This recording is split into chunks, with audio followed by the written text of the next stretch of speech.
Whoa, what is that? What do we have going on here? Well, people, we have something called a cell fracture. So I'm going to be telling you how to set up a cell fracture in Blender, and we're going to start with a new project because we want to be all on the same page. So cell fractures is this really cool effect that will let you basically break things up into pieces so that you can have something, I don't know, shattering. That'd be a pretty cool effect. And you can use it on any of your Blender objects. It's meant for things that have a thickness though. So if it doesn't have a thickness, I believe Cell Fracture might automatically add a thickness. It's for solid objects. So let's go ahead and we'll start with a basic shape. Before we even do a cube, let's try a plane and see what that looks like.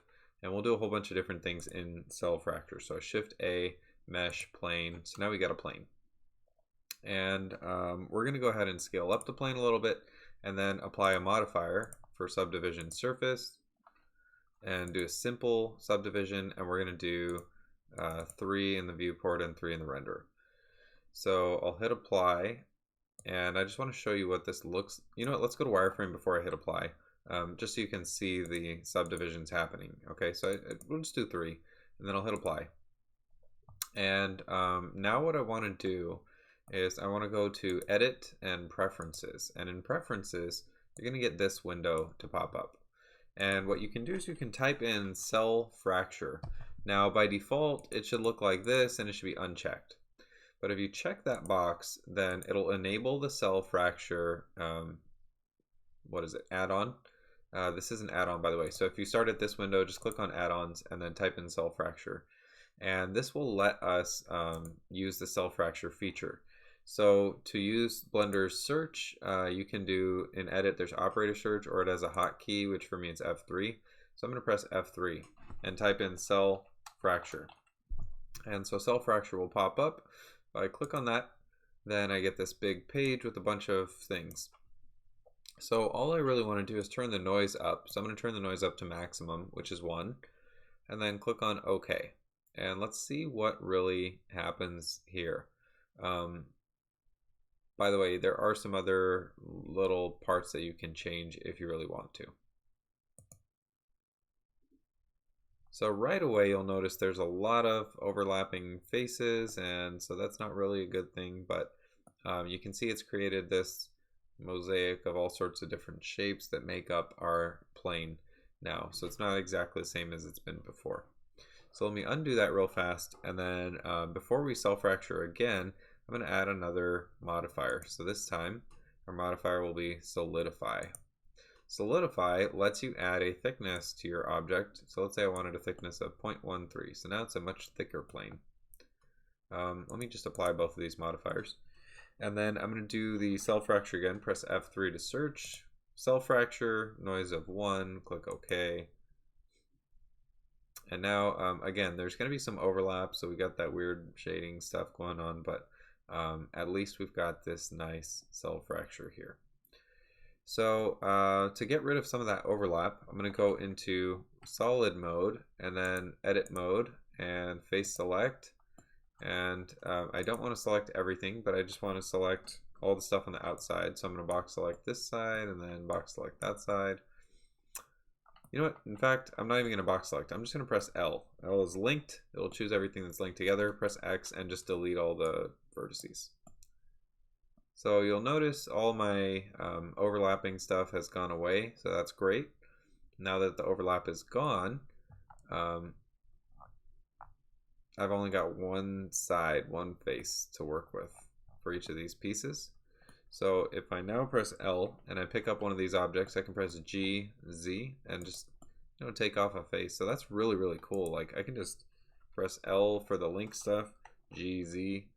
Like I've got pieces now for my object. And I can't remember off the top of my head if these are one-sided pieces or not. Let me try going in face select mode and just selecting that. Yeah, I get both sides. So these are going to be one-sided faces, I believe. So when we were in cell fracture, I think I deleted the inside of the object. So if I was to break it apart into its pieces, maybe I shouldn't have deleted it. That probably would have been a good idea to keep it all. So it looks like it's overlapping right now, but I don't think we're going to have any problems with rendering. If I was to render an image, you know, it looks really clean, so it's probably going to look the same like in Unity. But let's say I chose, you know, to try and select one of these faces. I'm in solid mode. I might have to move things twice, or maybe go into wireframe before I select it. So I can go like box select and just get both of those faces. And then if I wanted to move this GZ, I can bring them up together. Is there still another face there? No, I think I got both of them. Let me go back into solid mode. Yeah, there is another face there. That's interesting. Did I leave the original mesh? I think the original mesh is still there. I see another plane. Do you guys see that? Yeah, that's the original plane. If I press L, X, delete vertices.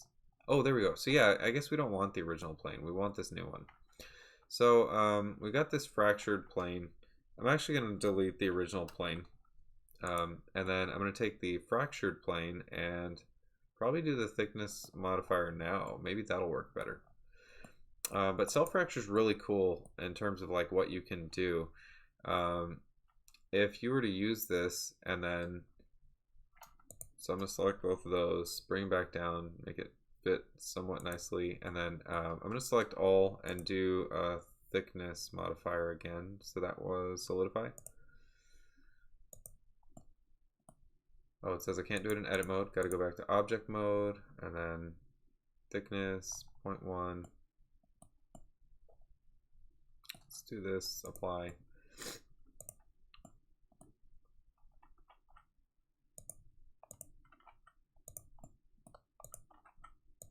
Okay, so now I got a bunch of pieces, so that's kind of cool. So that's a plane. This mode is really like, I recommend using it anytime you want things to break up. If I wanted to work with this in Unity, and then I just wanted like this object to break, then I'd probably write some kind of script and change the model between 2 different versions or 3 different versions so that it can break up and turn into all these different parts. And you know, you kind of take your time with it when you're setting things up, but the effect totally pays off. If I was to break up this object without changing the model, let's say I just had it like this from the beginning, then you might see those lines in between them. But cell fracture is really cool. It saves a lot of time. Like I didn't have to go through and edit all those vertices. It just does it using noise. So I like that. Let me show you a couple of different cell fractured meshes. So let's do a cube. Move it off to the side, do a quick cell fracture, and then just look at what it looks like. So this cube has been fractured into its pieces. Let's do a sphere UV. Cell fracture.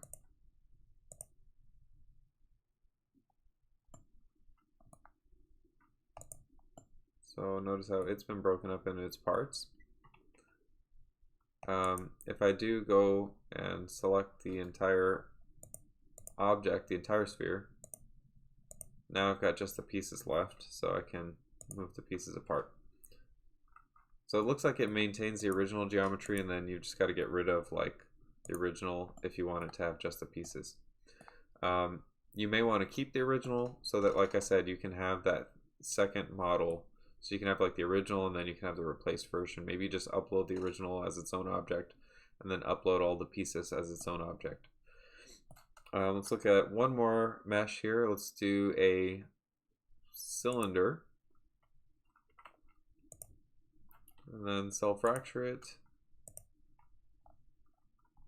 And so you can see it's pretty reliable. It just generates some noise and then separates things into different parts. And that's probably the coolest thing about this is you can instantly break up an object if you're trying to do like objects that you want for the environment where you beat them up and then they break up into their parts. This is a really fast way to get that to happen. It's not 100% the best method if you need very specific outcomes, but if you just need random outcomes or like noise generated outcomes, Cell Fracture is awesome. So I wanted to show you that tool today because I know some of you guys are going to be excited about that and you're going to put those in your projects. So please use the Cell Fracture add-on. There are lots of other add-ons in Blender as well, and many of them are great. So thanks for watching this video. Hope it helped. Hope you guys enjoyed the Cell Fracture add-on, and I hope you use it in really cool ways. See you in the next video.